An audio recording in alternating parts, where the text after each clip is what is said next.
Assalamualaikum warahmatullahi wabarakatuh. Innal hamdalillah nahmaduhu wa nasta'inuhu wa nastaghfiruh wa na'udzu billahi min syururi anfusina may yahdihillahu fala mudhillalah wa may yudhlil fala hadiyalah. Asyhadu an la ilaha illallah wahdahu la syarikalah wa asyhadu anna Muhammadan abduhu wa rasuluh. Qala Allah Ta'ala Karim, a'udzu billahi minasyaitonir rajim. Bismillahirrahmanirrahim. Wal asri innal insana lafi husrin illal ladzina amanu wa amilus solihati wa tawasaw bil haqqi wa tawasaw bis sabr. Qala aidon ya ayyuhan nas ittaqullaha haqqa tuqatih wa la tamutunna illa wa antum muslimun. Qala Nabi sallallahu alaihi wasallam, man sholat salatal khamsi mal jamaah falahu amsaliha. Alhamdulillah, puja dan puji kita panjatkan kepada Allah Subhanahu wa taala. Salawat bertasalam kita limpahkan kepada junjungan alam Nabi Muhammad sallallahu alaihi wasallam. Dengan berkah, rahmat serta magfirah serta pertolongan daripada Allah Subhanahu wa taala, kita dipilih oleh Allah Subhanahu wa taala untuk melangkahkan kaki, menggerakkan jiwa raga untuk datang ke tempat yang mulia, yaitu baitnya Allah, yaitu masjidnya Allah Subhanahu wa taala, untuk mengangkatkan dua tangan untuk mengucapkan dengan dua kalimat syahadat, yaitu Allahu Akbar. Ini semata-mata kasih sayang daripada Allah Subhanahu wa taala, karena tidak setiap manusia diberi oleh Allah Subhanahu wa taala pada hari ini, detik ini ataupun jam ini. Mereka mungkin di luar sana lebih kuat daripada kita, lebih sehat daripada kita, lebih mampu daripada kita. Tapi kalau seandainya tidak diberi oleh Allah Subhanahu wa taala, mereka tidak mampu untuk mengangkatkan dua tangan untuk melaksanakan sholat zuhur baik sendiri ataupun berjamaah. Maka dengan itu patut bersyukur kepada Allah Subhanahu wa taala bahwa kita dipilih oleh Allah Subhanahu wa taala untuk melaksanakan perintah daripada Allah Subhanahu wa taala, melaksanakan salat zuhur. Karena ini semuanya suatu perintah daripada Allah Subhanahu wa taala, sesuai firman Allah Subhanahu wa taala, wa ma khalaqtul jinna wal insa illa liya'budun.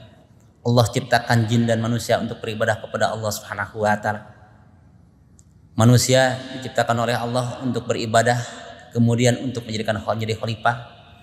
Jin diperintah oleh Allah Subhanahu wa taala hanya untuk beribadah saja kepada Allah Subhanahu wa taala. Sedangkan manusia setelah diperintah untuk melaksanakan ibadah, kemudian ditugas oleh Allah menjadikan khalifah, menjadi pemimpin. Sehingga nyatanya kita semua sebagai laki-laki mungkin jadi pemimpin, baik pemimpin di rumah, di keluarga, atau pemimpin di daerahnya, atau pemimpin dari mulai RT, RW, lurah, bahkan sampai presiden, itu jadi pemimpin, jadi khalifah. Dan apabila kita menjadi khalifah, semuanya akan dipertanyakan oleh Allah Subhanahu wa taala. Sejauh mana kita memimpin waktu di dunia, apakah kita menegakkan keadilan apa tidak? Semuanya akan dipertanyakan oleh Allah Subhanahu wa taala nanti.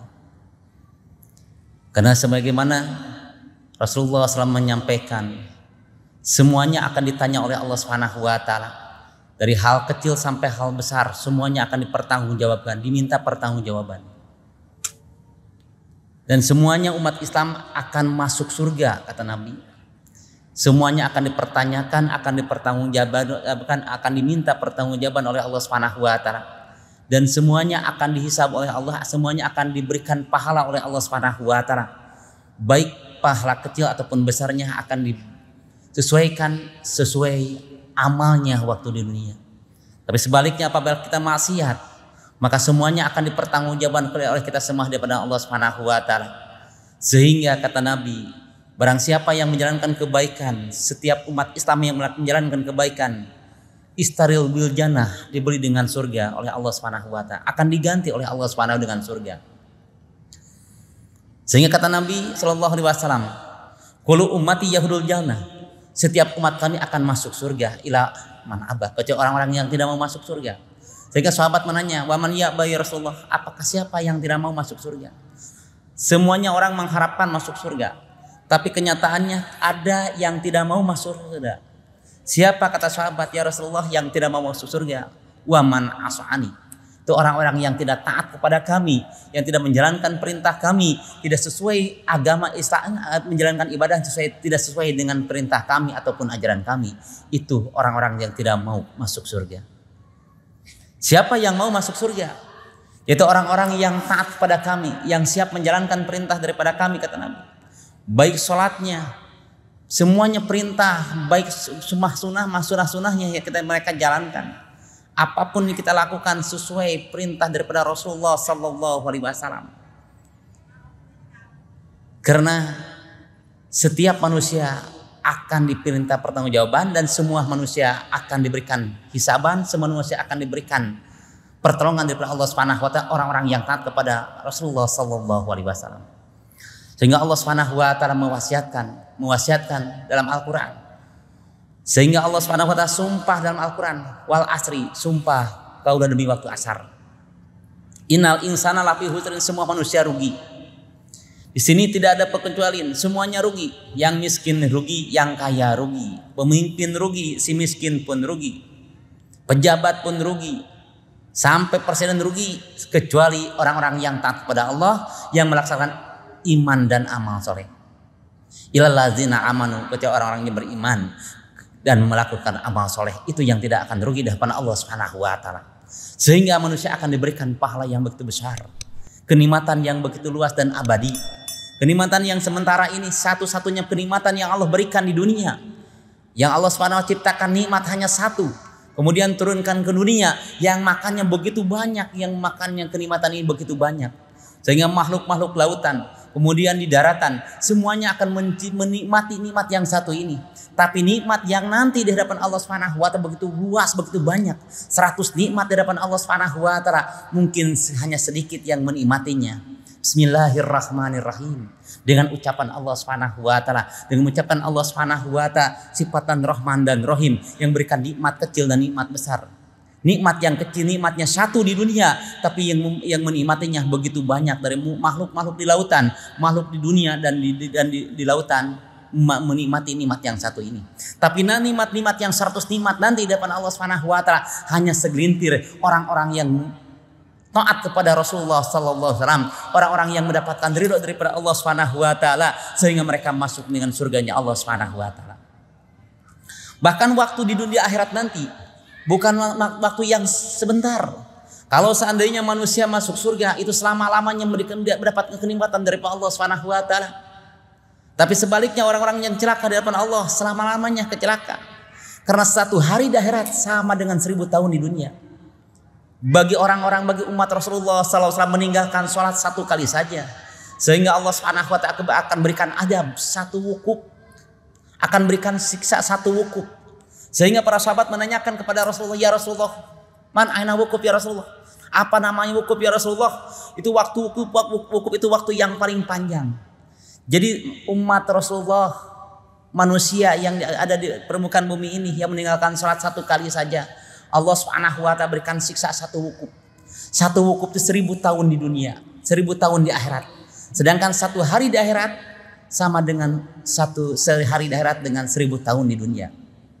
Sedangkan Allah Subhanahu wa taala berikan siksa kepada orang yang meninggalkan sholat 1 kali, 1 wukuf 28 juta ribu tahun.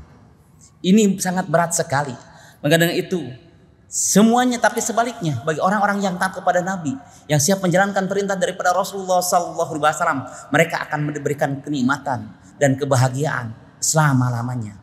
Maka penentuan kita setelah kita kembali kepada Allah Subhanahu Wa Taala akan ditanya paling pertama, siapa Tuhanmu dan siapa agamamu, mana kiblatmu, mana saudaramu. Ini yang paling pertama ditanya oleh Allah Subhanahu wa taala tentang akidah.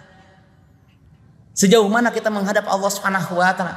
Jikalau seandainya kita tidak mengenal Allah dan tidak menjalankan perintah daripada Allah Subhanahu wa taala, mereka tidak akan kenal dengan Allah Subhanahu wa taala. Apabila kita ditanya oleh Allah Subhanahu wa taala pelantaran munkar dan nakir nanti dikubur dengan ucapan marrobuka, siapa Tuhanmu?